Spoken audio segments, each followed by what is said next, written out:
सतगुरु की साजी निवाजी प्यारी सत्संगत जी, प्यार और सत्कार से कहना धन निरंकार जी।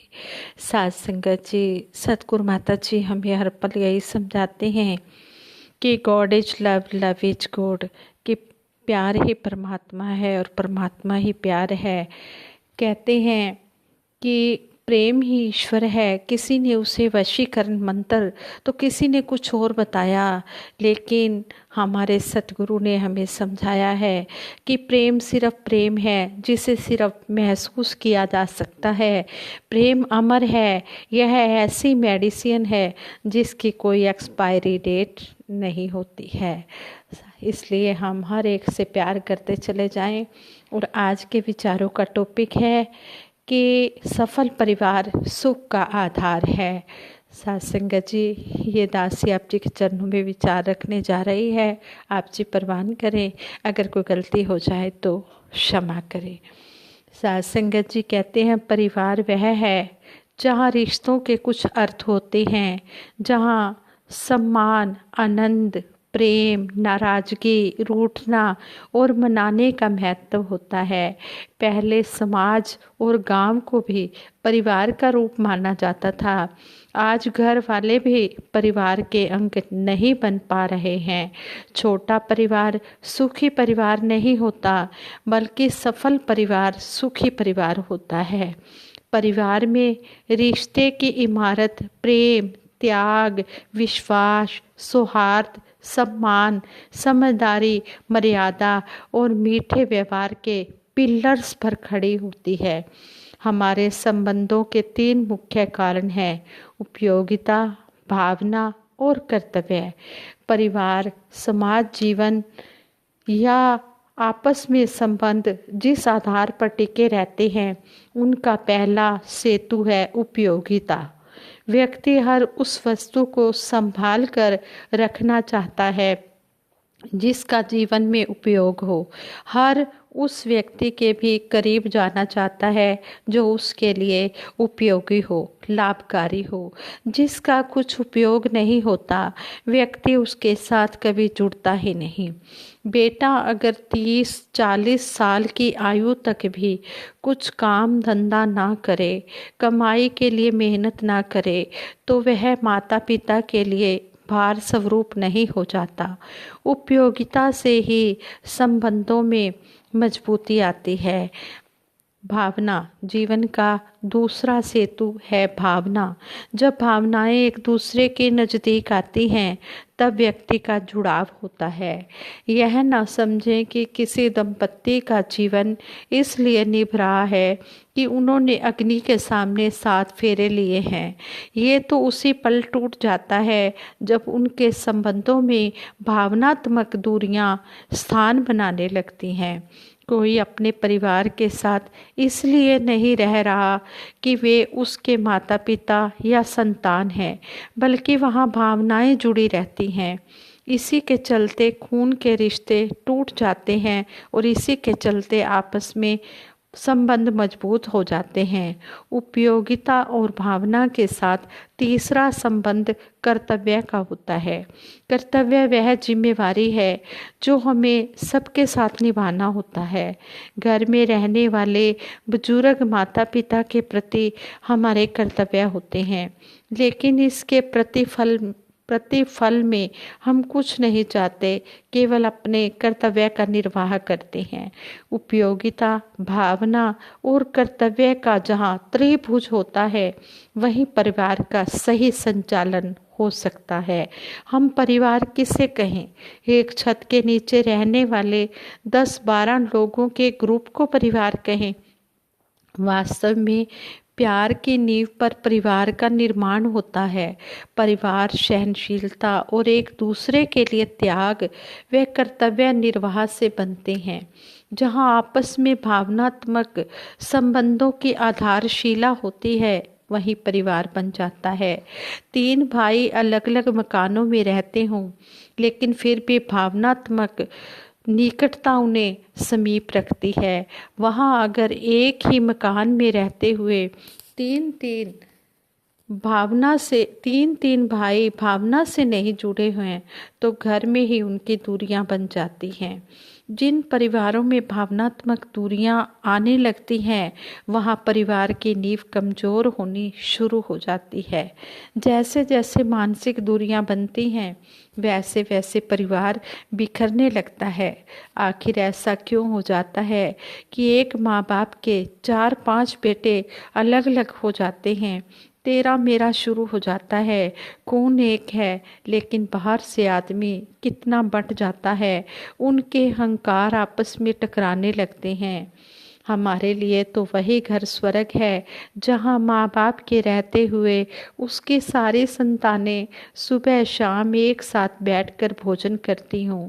नरक वही है जहाँ माता पिता के होते हुए भी सभी भाई अलग अलग घर बसा लें और बुजुर्ग माँ खुद रोटियां बनाकर अपने पति को खिलाए। केवल संपन्नता और विपन्नता से घर स्वर्ग नरक नहीं होता। हम जिस देश की संस्कृति में जी रहे हैं, संस्कारों की धरोहर ही इसकी पहचान है। संस्कारों की अमानत ही इसकी पहचान है। यह धरती रतन गर्भा है, ऐसे रतन जो पिता के वचनों की रक्षा के लिए राज सिंहासन छोड़कर बनवासी हो जाते हैं। अगर आज के ज़माने में वह इतिहास दोहराया जाए तो पता है क्या होगा। पुत्र कहेगा, पिताजी वचन आपने दिए और फल मैं भोगूं, और वचन भी आपने मेरी माँ कौशल्या को नहीं सौतेली माँ कैकेयी को दिया था, भला मैं आपकी बात क्यों पूरी करूं। हमारा इतिहास गवाह है कि पुत्र पिता के वचनों की रक्षा करता है और एक पत्नी पतिव्रत धर्म का पालन करते हुए पति के साथ 14 वर्षों तक वन में रहती है। ये बात है भगवान श्री राम जी की कि किस तरह भगवान श्री राम जी ने अपने पिता के वचन को माना।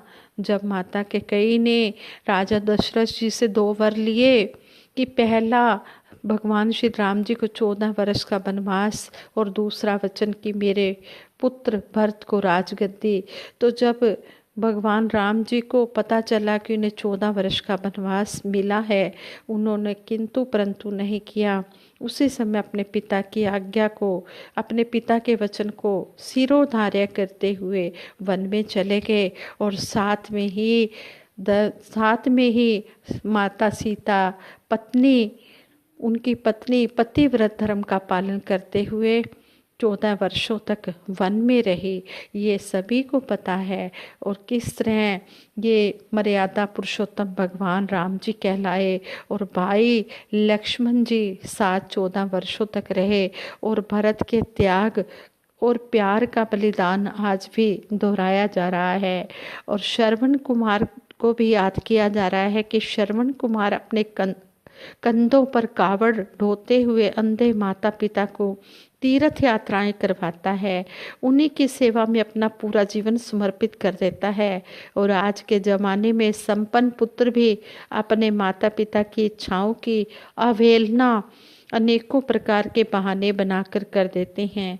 क्या कमाल का वह युग था, लाजवाब संस्कार थे, वे कितनी महान संतानें थी और वह कितना जीवन दिव्य था। खुद से भी हम बात करें कि आजकल कहते हैं कि मेरे पास समय नहीं है, यह वाक्य जैसे आम बन गया है, परंतु व्यवहारिक नज़र से देखा जाए तो एक पूरा दिन 24 घंटे का होता है। यदि हम चाहें तो बहुत समय निकल सकता है, परंतु हम ऐसा नहीं करते और केवल बिजी होने का दिखावा करके अंत में खुद को ही अपना मानसिक टेंशन देकर नीचे गिरते रहते हैं। यदि हम दिखावे के इन्हीं बिजी शेड्यूल में से आधा घंटा भी अपने स्वयं के लिए निकालें और एकांत में बैठकर स्वयं से पूछें कि क्या मैं आत्म अवलोकन करता हूँ, क्या कभी एकांत में बैठकर खुद से बात करता हूँ, समस्याओं के समाधान के बारे में सोचता हूँ, मेरी कौन सी ऐसी प्रॉब्लम है जिससे मेरा मन अशांत होता है, मेरे किसी कर्म से किसी और को कोई नुकसान तो नहीं होता, क्या मेरे सभी काम पॉजिटिव हैं, मैं क्यों इतना अपसेट हूँ, क्यों मैं अपेक्षाओं और उपेक्षा में जीकर टेंशन भरा जीवन जी रहा हूँ, कहाँ तक मैं औरों को सुख दे रहा हूँ। सारे दिन में यदि आधा घंटा भी हम अपने आप को ऐसे दें तो काफ़ी हद तक हम मानसिक टेंशन से बच सकते हैं।